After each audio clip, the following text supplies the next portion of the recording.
काल पुन्हा एकदा डॉक्टर जितेंद्र आव्हाड यांनी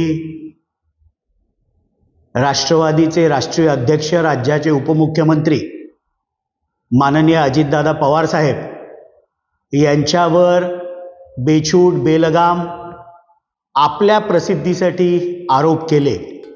माननीय अजितदादा हे कायम दादागिरी करतात। अनेक वर्ष पक्षामध्ये ते दादागिरी करत आले, पण माननीय अजितदादांचा स्वभाव हा रोखठोक आहे। खऱ्याला खरं आणि खोट्याला खोटं। एखादं काम जर होणार नसेल तर ते तोंडावर सांगतात, हे काम माझ्याच्यानी होणार नाही। पण डॉक्टर जितेंद्र आव्हाड यांची राजकारणाची पद्धत स्वार्थ आत्मकेंद्रित असल्यामुळे कदाचित त्यांना अजितदादांचा स्वभाव पचनी पडत नसेल।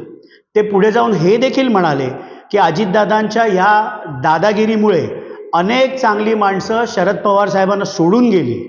माझं जितेंद्र आव्हाडांना विनंती आहे की कधीतरी आत्मचिंतन त्यांनी करावं की ठाणे जिल्ह्यातील अनेक चांगली माणसं राष्ट्रवादी सोडून गेली। नावं घ्यायला झालं तर अनेक नावं मी घेऊ शकतो।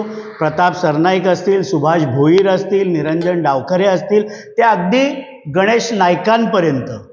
त्यामुळे जितेंद्र आव्हाडांच्या स्वार्थी राजकारणाला, आत्मकेंद्रित राजकारणाला अनेक लोक ठाणे जिल्ह्यातनं राष्ट्रवादी सोडून गेले।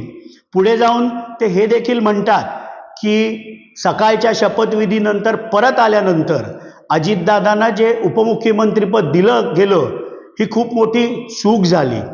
मला माहीत नाही की आजकाल डॉक्टर जितेंद्र आव्हाड स्वतःला आदरणीय पवारसाहेबांपेक्षा मोठे समजायला लागलेत का? कारण त्यावेळेला महाविकास आघाडीमध्ये माननीय अजितदादांना उपमुख्यमंत्र्याची पदाची शपथ देण्याकरता आदरणीय साहेबांचा देखील आशीर्वाद होता।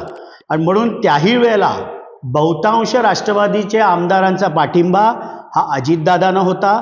सत्ता गेल्यानंतर ज्या वेळेला विरोधी पक्षनेता बनवायचं होतं त्याही वेळेला बहुतांश आमदारांचा पाठिंबा हा सन्माननीय अजितदादांच्या बरोबर होता।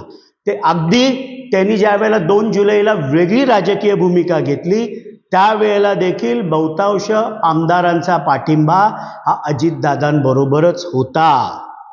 आणि म्हणून डॉक्टर जितेंद्र आव्हाडांनी हे देखील आत्मपरीक्षण करावं की जिल्ह्यामध्ये ते सोडून एकमेव आमदार होता तो देखील त्यांच्याबरोबर नव्हता। त्यामुळे अजितदादा हे महाराष्ट्रातला राजकारणातलं सूर्य आहे। लवकरच मकर संक्रांत येते, सूर्याचं उत्तरायण सुरू होईल आणि सूर्याचं तेज देखील वाढेल। त्यामुळे रात्रीतल्या काजव्यांनी फार सूर्याबद्दल बोलू नये।